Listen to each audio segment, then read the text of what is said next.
O 10º tema é a guerra de Darwin contra a humanidade, predecessores e sucessores. Está nesse livro, tudo, breve história de quase tudo. Bill Bryson,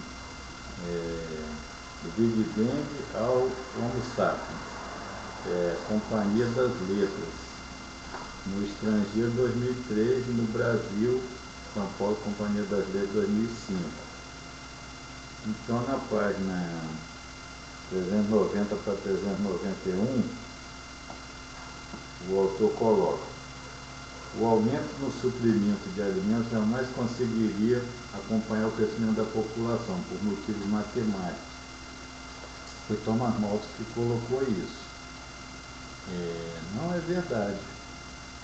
Embora muitos, 800 milhões, segundo diz, passem fome no mundo, o mundo tem 7,1 bilhões, quer dizer que 6,3 bilhões não passam fome. E o mundo na época de Malthus tinha, sei lá, 1 bilhão de pessoas. A gente pode procurar na internet e verificar isso. Seria o caso de você dar uma olhadinha. População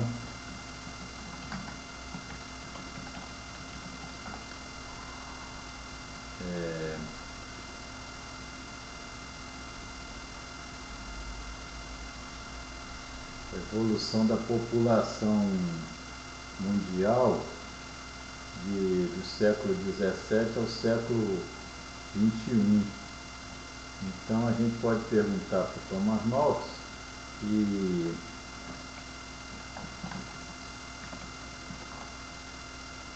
ver que ele viveu de 1766 a 1834, 68 anos. Então, em 1800, a gente pode ver aqui que a população no século XIX estava mais ou menos em 1 bilhão. E aí somaram 6,1 bilhões. 800 milhões passando fome, 6,1 bilhão teve solução. Então nós podemos ver que Malthus estava errado. Ele estava certo na mera matemática lá dele de ver os interesses ingleses. Claro, a população realmente não cresceu exponencialmente, mas a quantidade de alimentos cresceu mais ainda. Se fosse obedecer a Malthus, as pessoas, nós teríamos ficado sem 6 bilhões de pessoas, vamos botar 3 bilhões, seria menos, né, a média durante esses 200 anos, mas vamos botar 2 bilhões vezes 200 anos, daria 400 bilhões. Nós teríamos ficado sem esses, vamos dizer, 200 vezes 1 bilhão, que seria o excesso, né? 200 bilhões de pessoas e as obras desses 200 bilhões. A seguir Malthus. Nós teríamos ficado sem 200 bilhões. As pessoas deviam fazer um livro sobre isso, sobre o que teria estado ausente, que não teria se apresentado, no caso de as lideranças da época terem seguido Malthus. Nós não teríamos as obras de 200 a 400 bilhões de pessoas, não sei quanto, vamos ficar com a cifra menor, né? Um número menor, 200 bilhões, as obras de 200 bilhões, alguma coisa foi por mal, alguma coisa foi por bem. Então, Malthus teria matado toda essa gente pela exposição dele. Aí, seguindo na página 391, segue a frase, que o jovem Darwin começou a ocupar-se, né, ao ler isso de Thomas Malthus, da ideia de que a vida é uma luta perpétua e de que a seleção natural era o meio pelo qual algumas espécies prosperavam enquanto outras fracassavam. Bom, vamos dizer que a seleção natural seleciona os melhores. Então, se existiam aproximadamente existia, né, o mesmo número de espécies que existe hoje. Então, umas espécies, por exemplo, os elefantes são enormes. A formiguinha é menos competente na luta do que os elefantes. Supostamente as formigas estariam extintas, mas não estão. Dentro das formigas, algumas são melhores do que as outras. As piores deveriam estar extintas, mas não estão. E assim por diante para toda espécie que existe hoje. A seleção natural não defenestrou, não jogou fora todas essas experiências vitais, e nem as psicológicas, conforme eu já mostrei. Então, de acordo com a seleção natural, grande parte da humanidade teria desaparecido de toda a vida. E aí segue ainda o Bryson aí, né? Especificamente, o que Darwin viu foi que todos os organismos competiam por recursos, e aqueles dotados de alguma vantagem inata prosperavam e a transmitiam a sua descendência. Desse modo, as espécies constantemente se aperfeiçoavam.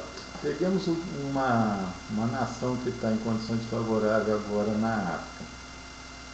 Pela teoria de Darwin, foram menos aptos, não teriam deixado descendência. Então, a grande parte da experiência africana teria sido jogada no lixo. Não foi. Então, de alguma maneira, eles têm aptidão. No entanto, pela classificação de Darwin, isso não estou falando nem daquela metade que é o auxílio, a ajuda, etc. e tal.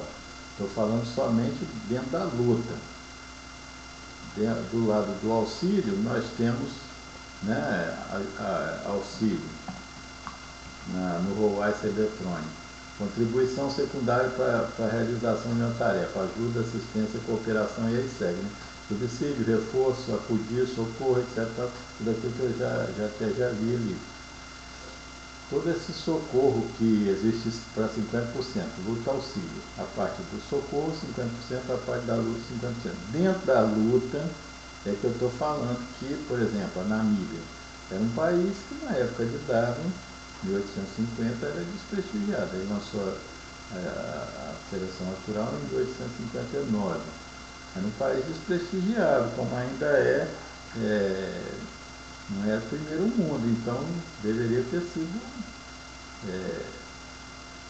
os namibianos lá, os moradores da Namíbia, os africanos, os moçambicanos, os angolanos, todos eles são considerados, todas elas, né, são consideradas sociedades atrasadas. No entanto, estão aí. Eles sobreviveram. E, lógico, tem que sobreviver mesmo. Então, a guerra de Darwin contra a humanidade foi a guerra de Thomas Malthus, de Herbert Spencer, e mais abaixo, né?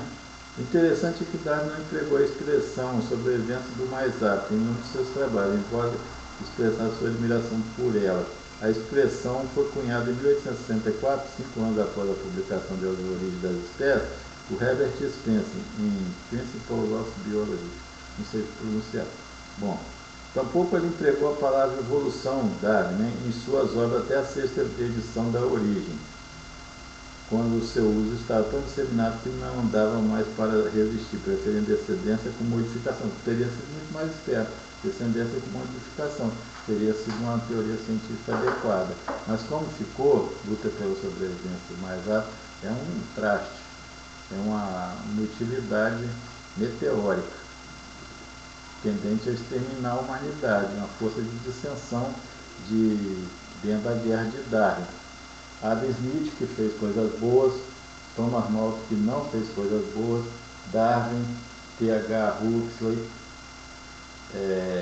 Herbert Spencer, Richard Dawkins, todos esses guerreando contra a humanidade.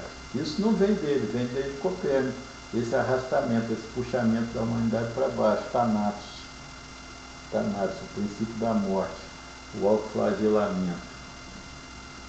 Bom, essa foi a guerra de Darwin e do exército dele, né? Os bulldogs de Darwin, Huxley, o cão touro, né, de Darwin, e todos eles guerreando contra a humanidade. Os predecessores, os que vieram antes de Darwin, e os sucessores.